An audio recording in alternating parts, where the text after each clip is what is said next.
সবাইকে স্বাগত জানাচ্ছি আজকের এই বিশেষ আলোচনায়। আচ্ছা, প্রতিদিন সেই ৯টা-৫টার একঘেয়ে রুটিন খুব ক্লান্তিকর, তাই না? আজ আমরা এমন একটা কনসেপ্ট নিয়ে কথা বলবো যা এই পুরো খেলাটাই বদলে দিতে পারে।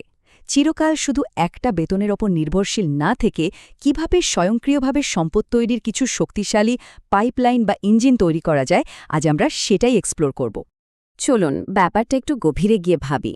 ধরুন ঘড়িতে রাত ৩টে বাজে, চারপাশ একদম শুনশান। ঠিক সেই মুহূর্তে আপনাদের ফোনের স্ক্রিনটা হঠাৎ করে জ্বলে উঠল একটা ছোট্ট নোটিফিকেশন, পেমেন্ট রিসিভড। অবিশ্বাস্য লাগছে, মনে হচ্ছে কোনো সিনেমার সিন, তাই না? কিন্তু মজার ব্যাপার হলো এটা মোটেও কোনো জাদুবিদ্যা নয়। আজ আমরা এমন 5টা রিয়েল সিস্টেমের কথা জানব যেগুলো আক্ষরিক অর্থেই আপনার ঘুমের মধ্যেও আয়ের চাকা ঘোরাতে পারে। পুরো ব্যাপারটা ক্লিয়ার করার জন্য চলুন ফাহিম নামের এক তরুণের গল্প দিয়ে শুরু করি। শহরের কোলাহল থেকে দূরে ছোট্ট একটা ঘরে বসে ফাহিম ভাবছিল, এই যে প্রতিদিনের কর্পোরেট খাটুনি, মাস শেষে যে কটা টাকা আসে তা দিয়ে হয়তো কোনো মতে বিলগুলো মেটানো যায়, কিন্তু জীবনের ওই বড় বড় স্বপ্নগুলোর কি হবে? সেগুলো তো অপূর্ণই থেকে যাচ্ছে। ফাহিম খুব ভালো করেই বুঝতে পারছিল, আজীবন এই হাড়ভাঙা খাটুনি থেকে বাঁচতে হলে এমন একটা সিস্টেম লাগবেই যেটা তার ঘুমের মধ্যেও তার জন্য কাজ করবে। আর ঠিক এখানেই চলে আসে অ্যাক্টিভ আর প্যাসিভ ইনকামের সেই বেসিক পার্থক্যটা। দেখুন, অ্যাক্টিভ ইনকাম হলো আপনি সময় দিচ্ছেন তো টাকা পাচ্ছেন, সময় দেওয়া বন্ধ তো আয়ও পুরোপুরি বন্ধ। কিন্তু প্যাসিভ ইনকামের লজিকটা একদম আলাদা। এর মেইন টার্গেটই হলো এমন কিছু ডিজিটাল অ্যাসেট বা সম্পদ তৈরি করা যা দিনে ২৪ ঘন্টা, সপ্তাহের ৭ দিন একদম ক্লান্তিহীনভাবে আপনার জন্য কাজ করে যাবে। সঠিক কৌশলে তৈরি করা কন্টেন্টই এখানে সবচেয়ে বড় ডিজিটাল সম্পদ। তো ফাহিমের প্যাসিভ ইনকাম জার্নির প্রথম ইঞ্জিনটা কী ছিল জানেন? Digital product. ফাহিম তার গ্রাফিক ডিজাইনের স্কিলটাকে কাজে লাগালো। টানা কয়েক রাত জেগে সে একটা দারুণ ইবুক লিখে ফেলল, সহজ উপায়ে ডিজাইন শিখুন। এরপর জাস্ট বইটা গ্লোবাল মার্কেটে আপলোড করে দিয়ে এক রাশ ক্লান্তি নিয়ে সে ঘুমিয়ে পড়ল। আর ঠিক তখনই পর্দার আড়ালে শুরু হলো আসল ম্যাজিক। পরদিন সকালে ঘুম থেকে উঠেই ইনবক্সে চোখ রাখতেই অবাক করা একটা দৃশ্য। ইনবক্সে জ্বলজ্বল করছে ঠিক ৩টে ইমেল। বিদেশের ৩জন মানুষ তার ওই বইটা কিনেছে। একটু ভাবুন, সরাসরি কোনো ফিজিক্যাল শ্রম না দিয়েও জীবনে প্রথমবারের মতো যখন এই ডলারগুলো আয় হলো, ফাহিমের কাছে বাস্তবতার পুরো কনসেপ্টটাই যেন একদম পাল্টে গেল। এরপর ফাহিম হাত দিল তার দ্বিতীয় ইঞ্জিনে, অ্যাফিলিয়েট মার্কেটিং। সে একটা ব্লগ সাইট খুলল এবং সেখানে বিভিন্ন টেক গ্যাজেটের ওপর একদম সৎ, ডিটেইলড আর ইমোশনাল রিভিউ লেখা শুরু করল। তার মূল টার্গেট ছিল পাঠকদের বিশ্বাস অর্জন করা, যাতে বিশ্বের যে কোনো প্রান্ত থেকে কেউ গুগল করে তার ব্লগে আসে আর লিঙ্কে ক্লিক করে প্রোডাক্ট কিনলেই ব্যাস ঘরে বসে অটোমেটিক একটা কমিশন চলে আসবে। এখন প্রশ্ন হলো, এই ডিজিটাল সম্পদের পাওয়ার আসলে কতটা? এর একটা দারুণ প্রমাণ ফাহিম পেয়েছিল এক রাতে। সে জাস্ট নিজের রাতের খাবার বানাচ্ছিল, হঠাৎ খেয়াল করল তার ব্লগে একই মুহূর্তে ৫০০ জন ইউজার ব্রাউজ করছে। কোনো বিশাল অফিস নেই, বড় কোনো টিম নেই, অথচ একসাথে এত মানুষের কাছে পৌঁছানো যাচ্ছে। এটাই হলো ডিজিটাল লিভারেজের আসল পাওয়ার। ৩ নম্বর পদ্ধতি হিসেবে ফাহিম বেছে নিল ইউটিউব অটোমেশন। ইন্টারেস্টিং ব্যাপার হলো, এখানে ক্যামেরার সামনে নিজের মুখ দেখানোর কোনো দরকারই নেই। মানুষের দৈনন্দিন জীবনের বিভিন্ন প্রবলেম সলভ করে এমন ইনফরমেটিভ ভিডিও বানানো শুরু হলো। ভালো স্ক্রিপ্ট রাইটার আর ভয়েস ওভার আর্টিস্ট দিয়ে সে পুরো সিস্টেমটাকে এমনভাবে দাঁড় করালো যেখানে তার নিজের সরাসরি সময় না দিলেও গ্লোবাল অডিয়েন্সের কাছ থেকে রেগুলার অ্যাড রেভিনিউ জেনারেট হতে লাগল। সবকিছু যেন একটা রকেটের গতিতে এগোচ্ছিল। প্রথম মাসে ডিজিটাল প্রোডাক্ট, চতুর্থ মাসে সুপার সাকসেসফুল একটা ব্লগ, আর অষ্টম মাসে ইউটিউব অটোমেশন একদম পিকে। কিন্তু গল্পে একটা টুইস্ট আছে। ১২তম মাসে এসে নেমে এলো এক চরম বিপর্যয়। হঠাৎ করেই ফাহিমের সেই মেইন ব্লগ সাইটটা হ্যাক হয়ে গেল, আর চোখের পলকে আয়ের একটা বিশাল সোর্স পুরোপুরি শূন্য হয়ে গেল। রীতিমতো একটা দুঃস্বপ্ন।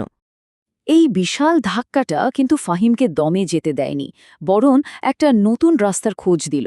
আর সেটা হলো ডিভিডেন্ড ইনভেস্টিং। সত্যি বলতে এটাই হলো প্যাসিভ ইনকামের সবচেয়ে পিওর বা বিশুদ্ধ ফর্ম। এখানে লজিকটা খুব সিম্পল। জমানো টাকা এমন কোম্পানির শেয়ারে ইনভেস্ট করা যারা নিয়মিত তাদের প্রফিটের একটা অংশ শেয়ার হোল্ডার্সদের দেয়। কোম্পানি তাদের মতো ব্যবসা চালাবে আর ইনভেস্টর ঘরে বসে কোনো ফিজিক্যাল পরিশ্রম ছাড়াই সেই লাভের অংশ পেয়ে যাবে। এরপর ফাহিমের মাথায় আর একটা দারুণ আইডিয়া এলো। আচ্ছা, যদি কোনোদিন ইন্টারনেট ব্যবস্থা পুরোপুরি ক্র্যাশ করে তখন কি হবে? এই অদ্ভুত একটা ভয় থেকেই সে তার পোর্টফোলিওটাকে শুধু ডিজিটাল জগতেই আটকে রাখল না। সে ইনভেস্ট করল রিয়েল এস্টেট ইনভেস্টমেন্ট ট্রাস্ট বা রিটে।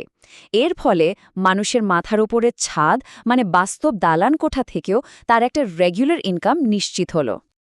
এর পরের মানে পঞ্চম ইঞ্জিনটা ছিল অনলাইন কোর্স। তবে দাঁড়ান, এখানে শুধু কিছু ইনফরমেশন দিয়ে দায় সারা হয়নি। প্রিমিয়াম কোর্সের সাথে অটোমেটেড পেমেন্ট সিস্টেম তো ছিলই, কিন্তু ফাহিম বুঝতে পেরেছিল মানুষ শুধু ডেটার জন্য টাকা দেয় না, তারা সাপোর্ট আর গাইডলাইনের জন্য পে করে। তাই অটোমেটেড ইমেল মার্কেটিংয়ের মাধ্যমে সে একটা স্ট্রং কমিউনিটি গড়ে তুলল। তবে হ্যাঁ, এখানে একটা বড়সড় ওয়ার্নিং আছে। অনেকেই ভাবেন প্যাসিভ ইনকাম মানে একবার বানিয়ে চিরকালের জন্য ভুলে যাওয়া। ব্যাপারটা কিন্তু মোটেও তা নয়। যখন ইউটিউবের অ্যালগোরিদম হট করে বদলে গেল আর ভিউ কমতে শুরু করল, ফাহিমকে কিন্তু খুব দ্রুত এর সাথে অ্যাডাপ্ট করতে হয়েছিল। সে তখন এআই বা আর্টিফিশিয়াল ইন্টেলিজেন্সের বিভিন্ন টুল ইউজ করে তার প্রোডাকশনকে আরও ফাস্ট করে ফেলল। অর্থাৎ সিস্টেমকে সচল রাখতে রেগুলার মেইনটেন্যান্স একদম মাস্ট। পরিস্থিতি সামলে ওঠার পর ফাহিম তার অ্যাফিলিয়েট মার্কেটিংয়ের লেভেলটা আরও আপগ্রেড করল।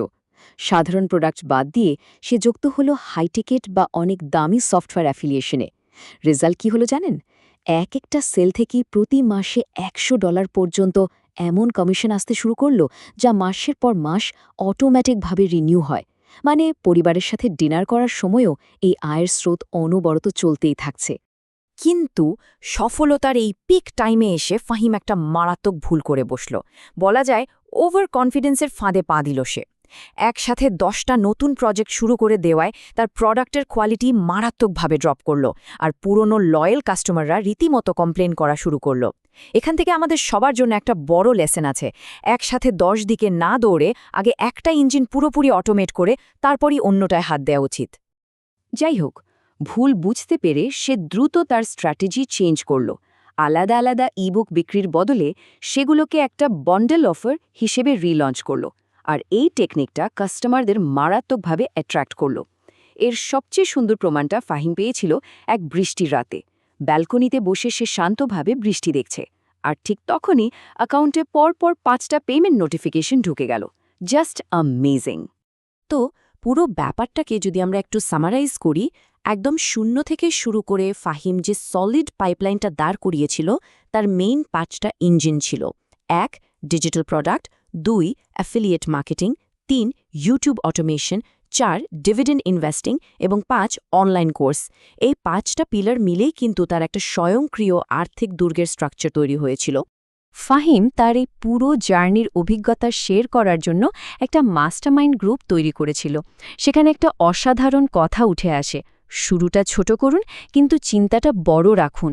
এই কথাটা কিন্তু আমাদের বারবার মনে করিয়ে দেয় যে প্যাসিভ আয়ের সোর্স তৈরি করা মানে অলস হয়ে যাওয়া নয়, বরং অনেক বেশি স্মার্টলি আর বুদ্ধিমত্তার সাথে সিস্টেমটাকে ডিজাইন করা। আজকের এই আলোচনা শেষে চলুন পুরো জার্নির চূড়ান্ত ছবিটা একবার ভিজুয়ালাইজ করি। একজন মানুষ ল্যাপটপ বন্ধ করে কোনো এক শান্ত সমুদ্রের ধারে হাঁটছেন, ফোনটা সাইলেন্ট করা, কিন্তু তার তৈরি করা সিস্টেমগুলো একদম সজাগ, সেগুলো অবিরাম কাজ করে চলেছে। তার পরিবারের ভবিষ্যৎ পুরোপুরি সিকিউরড। আসল আর্থিক স্বাধীনতা বা ট্রু ফিন্যান্সিয়াল ফ্রিডম ঠিক এমনই হয়। তো এত দারুণ সব সিস্টেমের কথা তো জানা হলো, কিন্তু আপনাদের এই প্রথম